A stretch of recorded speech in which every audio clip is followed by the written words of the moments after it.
Good morning viewers. This is CA Tirumala Reddy. So this time in this video we would be discussing a small concept in CA Final Paper 2 Strategic Financial Management. So we have a chapter named Foreign Exchange Management. In that chapter we have some hedging techniques. So how to hedge my foreign currency exposure. In that one of the concept is or one of the method of hedging is money market hedging. So we will discuss about money market hedging in this video.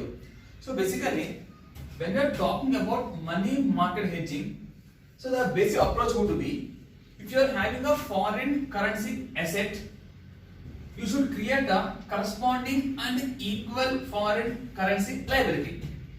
Next, if you are having a foreign currency liability, we have to create a corresponding and equal amount of foreign currency asset. So what happens means, this one and this one gets knocked off. This one and this one gets knocked off. So it is not clear, sir. So to understand this concept in depth, let us take an example and then we will discuss the concept of MMH, money market hedge. Now see here.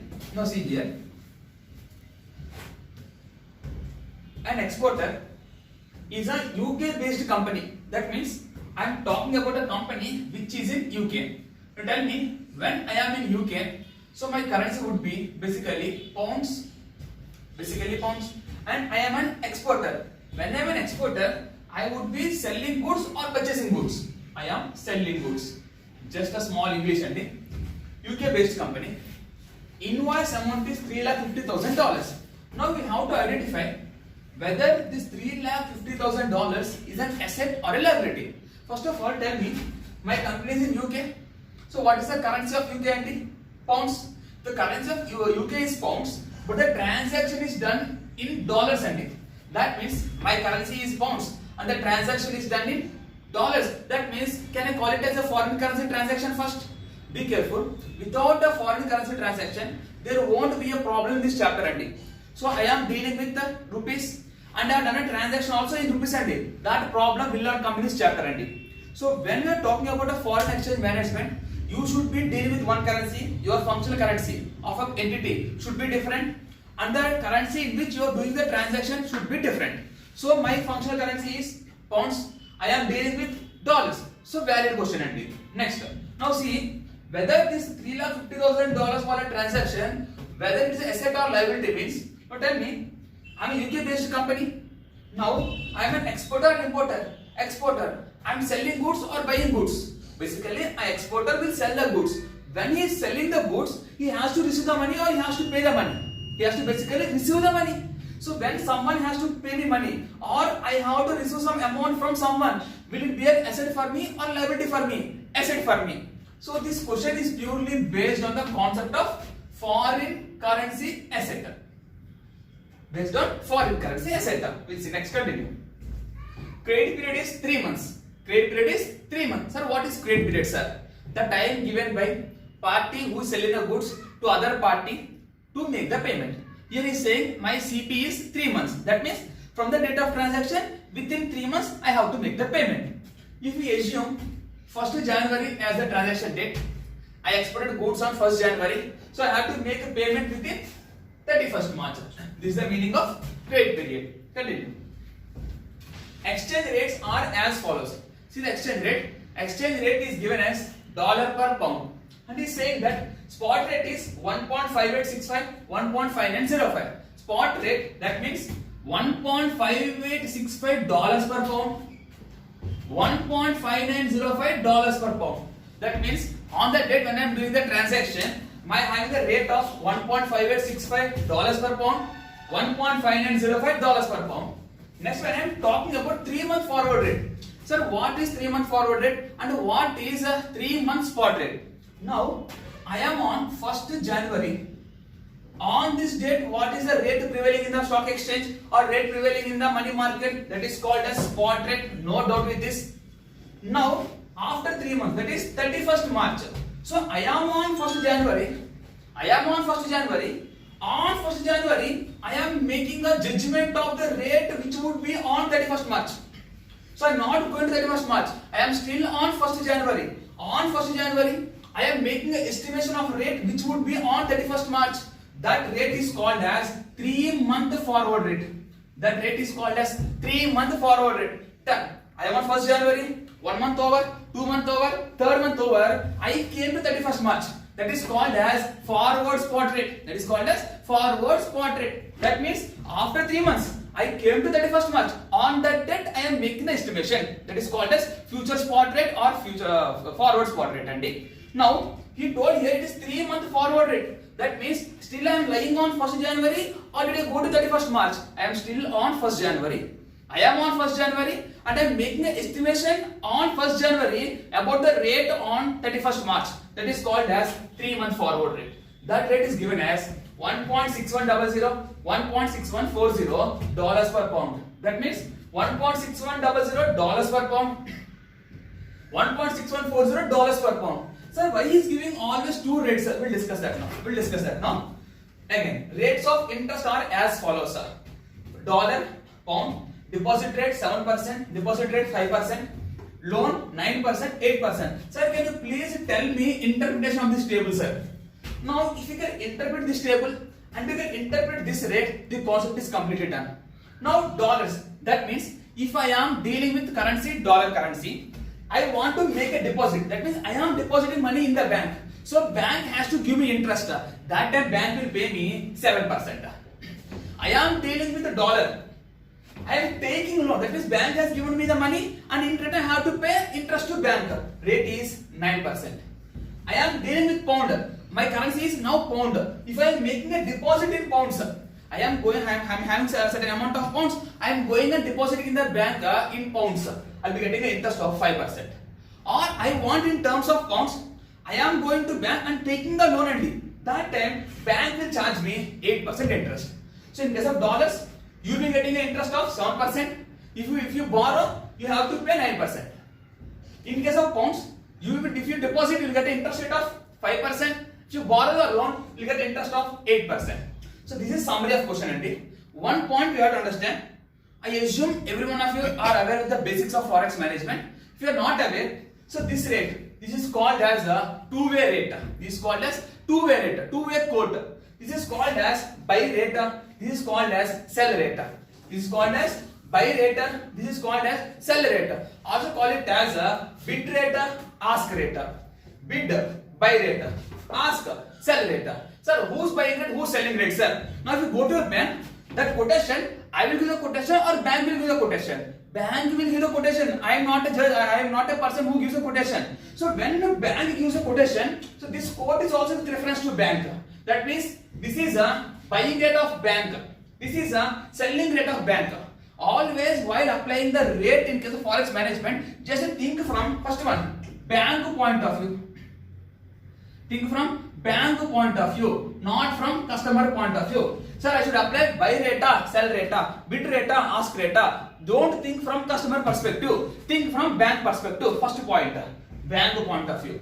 Second one, sir, here you are giving a rate as dollars per pound, and you are saying bid rate and ask rate. So when I am saying bid rate and ask rate, it should be with reference to dollar or pound. Correct na? This is also money. This is also money. Okay, one is clear. This rate is given by bank. That is bid rate of bank, ask rate of bank. Now we are having two currencies, dollars and pounds. So with respect to what this bid and ask rate, sir, always give reference to denominator currency. Always give reference to denominator currency. Second point, denominator currency. So while applying any rate or while analyzing any rate, what rate to apply, just keep 2 points in mind. First one, think from bank point of view. Second one, denominator currency. So what bank is doing for denominator currency? Whether bank is buying a denominator currency, whether bank is selling a denominator currency. Let us understand. Now here I am having a dollar per pound. That means if the bank is buying a pound, sir, go with the bid rate. If the bank is selling a pound, go with the ask rate. If the bank is buying dollar, bank is buying dollar means bank is selling a pound. When bank is buying dollar, that means bank is selling a pounds. Buying dollar, selling pounds. Always think from denominator currency point of view. Again, ask rate. So always keep 2 points in mind while applying the rate. First point, don't think from customer perspective, think from bank perspective. Second point, always think from denominator currency. What bank is doing for denominator currency? The bank is buying denominator currency, yes, bid rate. Bank is selling denominator currency, ask rate. If you clear this basics, now let us understand this problem. So this is a problem based on exporter. That means I am having a foreign currency asset. So now, earlier at the beginning of the class I told you, in case of MMH, if we are having a foreign currency asset, we have to create a simultaneous and equal amount of foreign currency liability. Sir, how sir? First, identify foreign currency asset. What is asset and $350,000. So what am I required to create?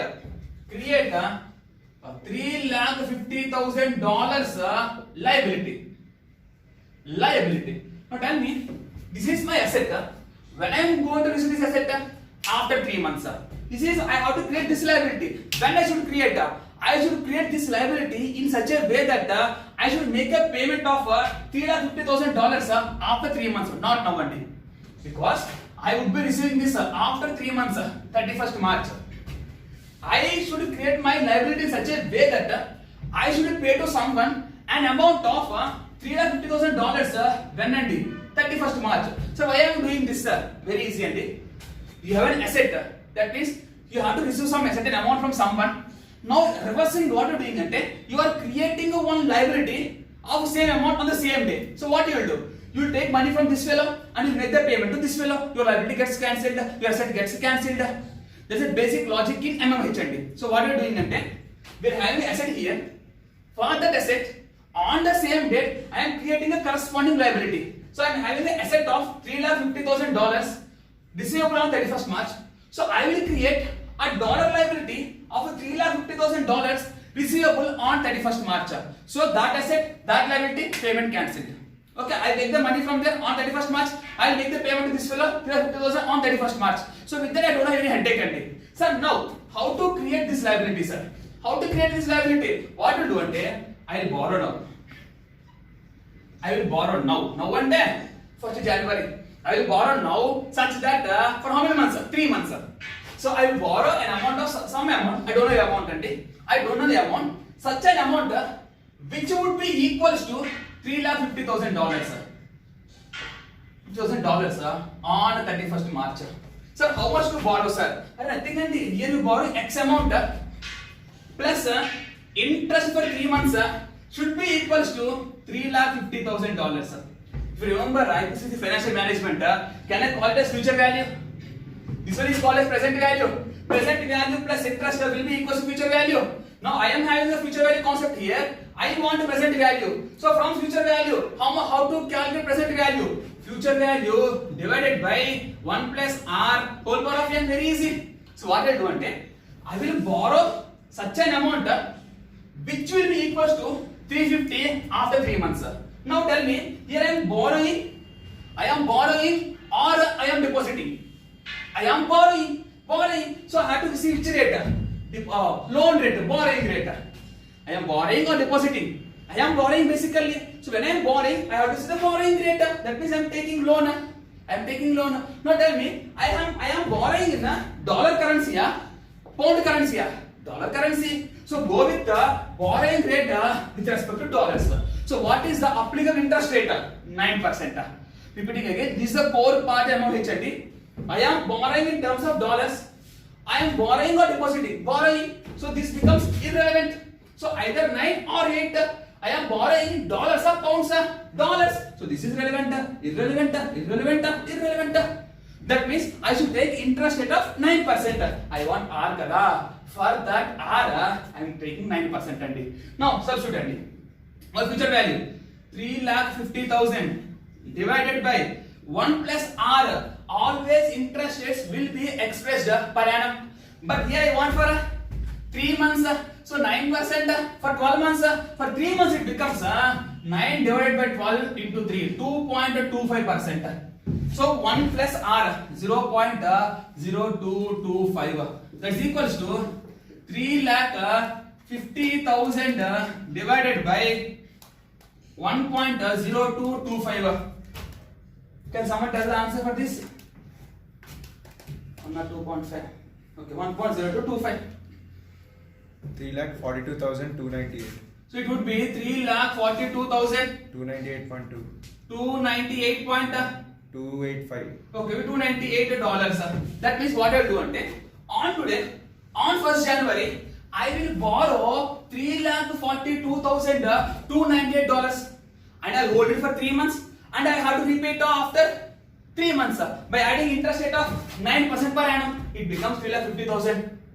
If you want to do cross checking andi, 3,42,298 into 9% into 3 by 12 plus 342,298.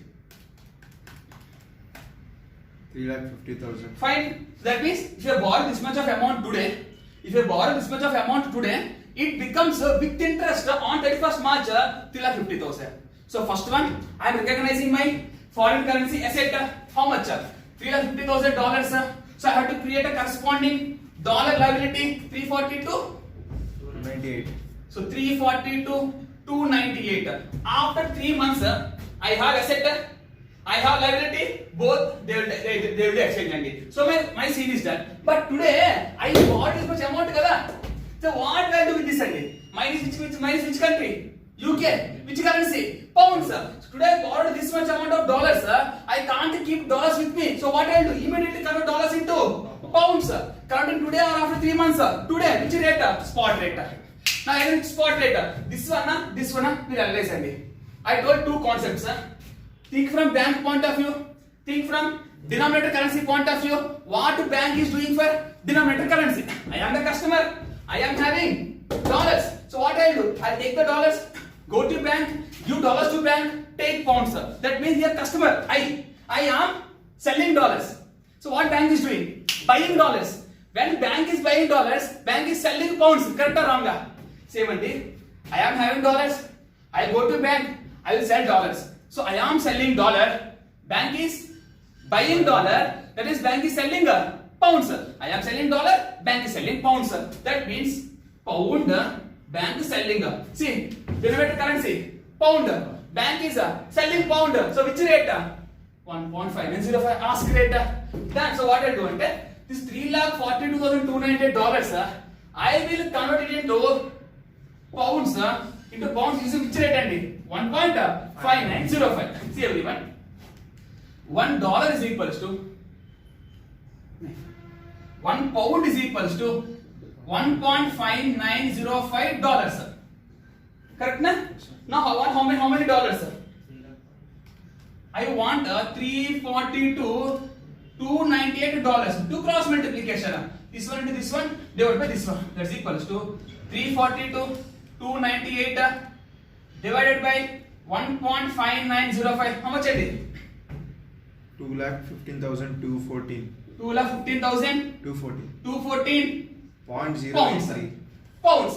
That means with respect to this transaction, if I do perfect hedging, so this value it will yield me an amount of 2,50,214 pounds. This is my ultimate figure. In the exam, he will not be asking you do MMH. He will ask you do MMH and compare with the forward contract. So this one will do like this. I will go for applying forward contract hedging technique and then compare both. Asset kada should be more. Which is more is beneficial. I'm just summarizing. Very easy. Never by heart. First one, identify whether you are having a foreign currency asset or liability. Having asset, create liability. Having liability, create asset.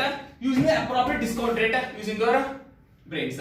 Next what we'll do that one I'll convert to my home currency. I'll get the answer. Very easy. Just 3 steps.